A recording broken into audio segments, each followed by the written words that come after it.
Hi welcome to hash tag you నేను మీ మనోజ్.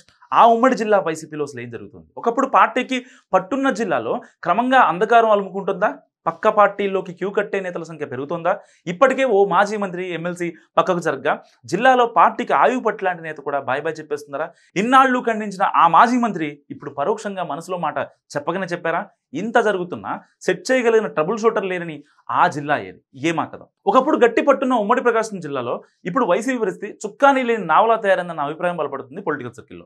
ఆ party నేతలు వరుస పెట్టి బాయ్ బాయ్ చెప్పి సైకిల్ ఎక్కిస్తున్నారు. సో పోతుల సునీత పార్టీ ప్రాథమిక సభ్యత్వంతో పాటు ఎమ్మెల్సీ పదవికి కూడా రాజీనామా చేయడంతో ఇప్పుడు ఈ వ్యవహారం మరోసారి తెర మీదకి వచ్చింది.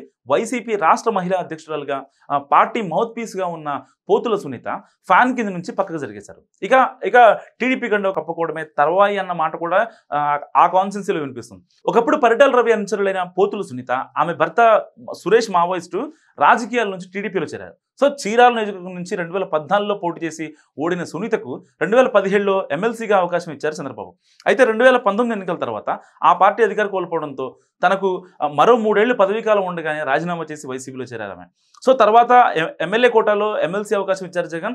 ఆ పదవీకాలం ముగిశాక ఎక్స్టెన్షన్ కూడా దక్కింది. సో వైసీపీలో చేరిన నాటి నుంచి ఆమెకు సముచిత స్థానమే ఇచ్చారు జగన్. అందుకు తగ్గట్టు సునీత కూడా చంద్రబాబును అవసరం ఉన్నా లేకపోయినా గట్టిగానే టార్గెట్ చేశారనేది రాజకీయ పరిశీలకుల మాట. ఇలాంటి పరిస్థితుల్లో వైసీపీ రాజీనామా చేయడం ఇప్పుడు చర్చనీయాంశమైంది. ఇదే ఉమ్మడి జిల్లాకు చెందిన మాజీ మంత్రి సిద్ధా రాఘవరావు కూడా ఇటీవలే వైసీపీ రాజీనామా చేశారు.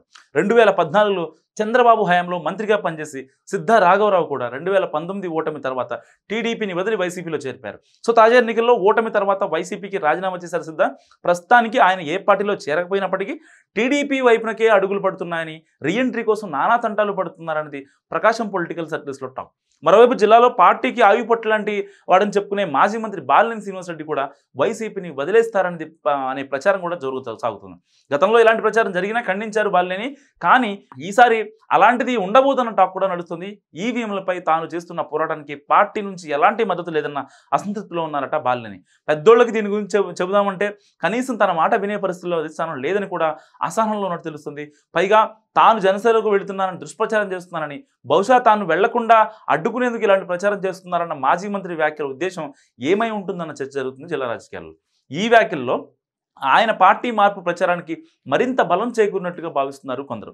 సో వీరితో పాటు గత ఎన్నికల్లో పర్చూరు నియోజకవర్గం నుంచి పోటీ చేసి ఓడిన ఎడం బాలాజీ, అద్దంకిలో ఓడిన పాణెం చినహానిమిరెడ్డి కార్యకర్తలకు అందుబాటులో లేకుండా పోయారు.